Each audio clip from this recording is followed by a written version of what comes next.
Olá, seja muito bem-vindo ao nosso canal. Meu nome é Wellington Vieira, sou professor de matemática e nessa aula nós vamos falar um pouquinho sobre dízima periódica. Essa aula é muito importante para você, aluno que está no nono ano do ensino fundamental, que precisa ver as questões que estão lá no seu plano de estudo tutorado, ou seja, lá no seu PET, semana de número 1, semana de número 2.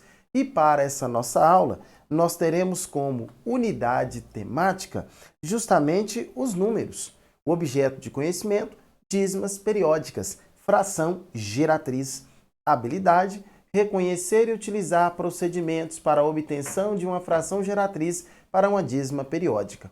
Conteúdos relacionados, números racionais e irracionais. Acompanhe comigo mais essa aula na tela. Falando um pouquinho sobre as dízimas periódicas, é necessário inicialmente nós falarmos em qual conjunto dos números, em qual conjunto numérico que essa dízima periódica ela está inserida. As dízimas periódicas ela está inserida no conjunto dos números racionais. Por que números racionais?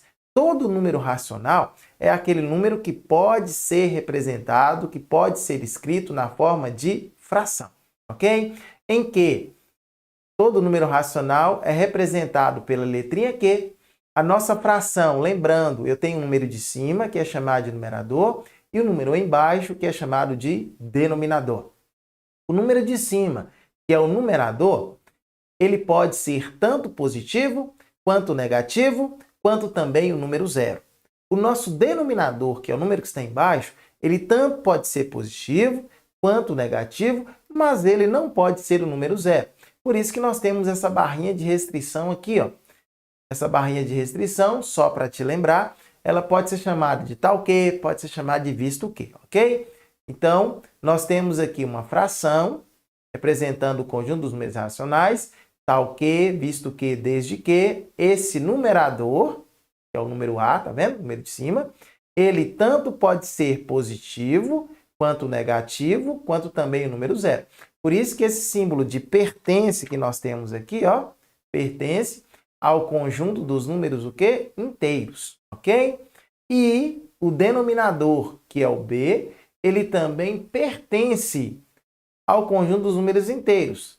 Só que te lembrando que o denominador pode ser tanto positivo quanto negativo, mas não pode ser quem? Zero, não é isso? Por isso que nós temos esse símbolo aqui, ó, esse asterisco. É para você lembrar, para você saber que no caso aqui, o denominador ele não pode ser zero. Então, lendo aqui essa simbologia matemática, podemos dizer o seguinte, ó, o conjunto dos números racionais, ele é representado por uma fração, onde toda fração possui o numerador e o denominador.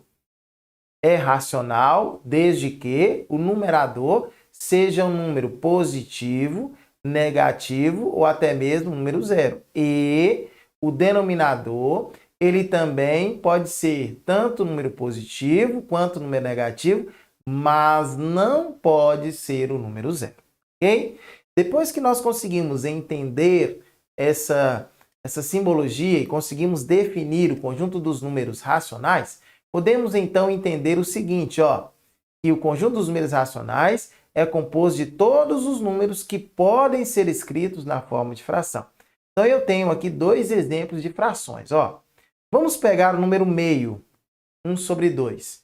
Dividimos 1 por 2. Dividindo 1 por 2, perceba que o resultado vai dar um decimal exato. Um decimal exato, 0,5. Ok? Tranquilo? Agora, se eu pegar a fração 1/3 e pegar 1 dividir por 3, vai dar o número 0,33333. Nesse caso aqui, perceba que após a vírgula, o número ele vai continuar repetindo indefinidamente. Se o número continua repetindo indefinidamente, nesse caso aqui, nós temos o que nós chamamos de dízima periódica. Por que que nós temos uma dízima periódica? Porque necessariamente nós temos um número que está repetindo indefinidamente. E perceba que é sempre o mesmo número. Por isso que é chamado de dízima o quê? Periódica. As dízimas periódicas podem ser de duas formas. Podem ser as periódicas simples ou podem ser periódicas compostas.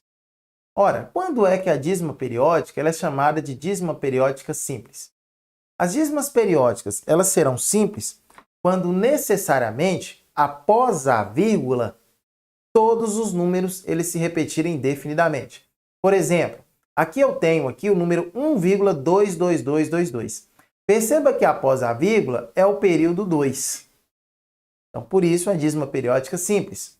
Na letra B, menos 0,323232. Então, perceba que o período aqui é o período 32. Está repetindo indefinidamente. No caso aqui agora, na letra C, nós temos 23,28281,281,281. Então, perceba que o período é o número 281. Ok? Então, por isso, dízimas periódicas simples.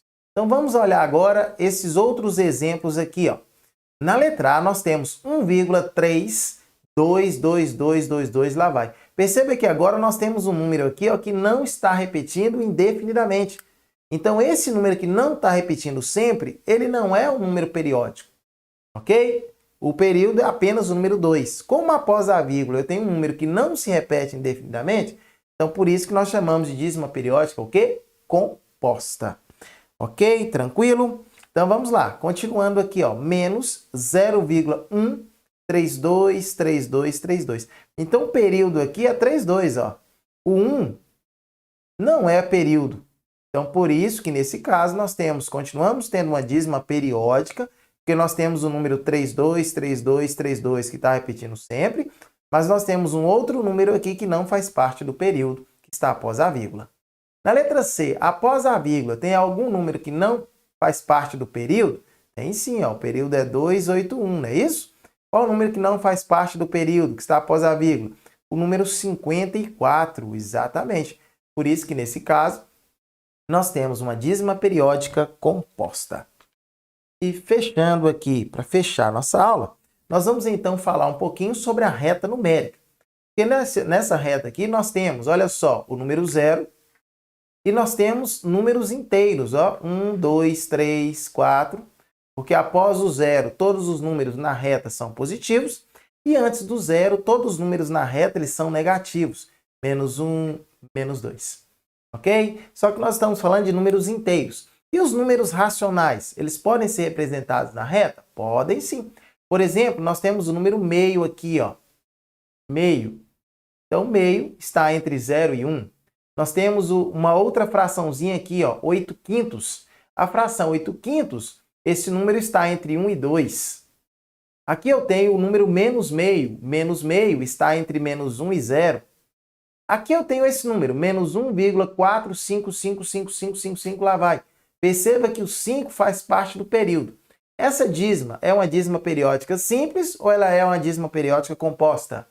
Isso, muito bem. Ela é uma dízima periódica composta. Por que composta? Porque nós temos o número 4 aqui, ó, em que esse número não está repetindo sempre, ok? Então, para saber se uma dízima periódica ela é composta, nós vamos olhar após a vírgula se tem algum número que não está repetindo sempre.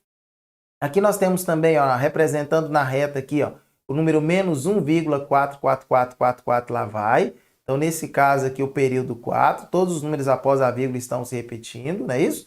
Então, só tem período após a vírgula, então é uma dízima periódica simples. Da mesma forma, 0,33333, lá vai, também é uma dízima periódica simples. Quero agradecer demais por você ter assistido até aqui. Se você ainda não é inscrito em nosso canal, se inscreva, ative o sininho das notificações, assim você não vai perder nenhuma novidade que é postada aqui em nosso canal diariamente. Peço também que você possa compartilhar essa aula com todos os seus amigos, com todos os seus conhecidos. Assim o nosso canal vai poder ajudar o máximo possível de pessoas. Na tela as minhas redes sociais, caso você queira seguir. E até uma próxima oportunidade, onde poderemos estar juntos novamente. Olha só, tchau, tchau e fui! Até a próxima!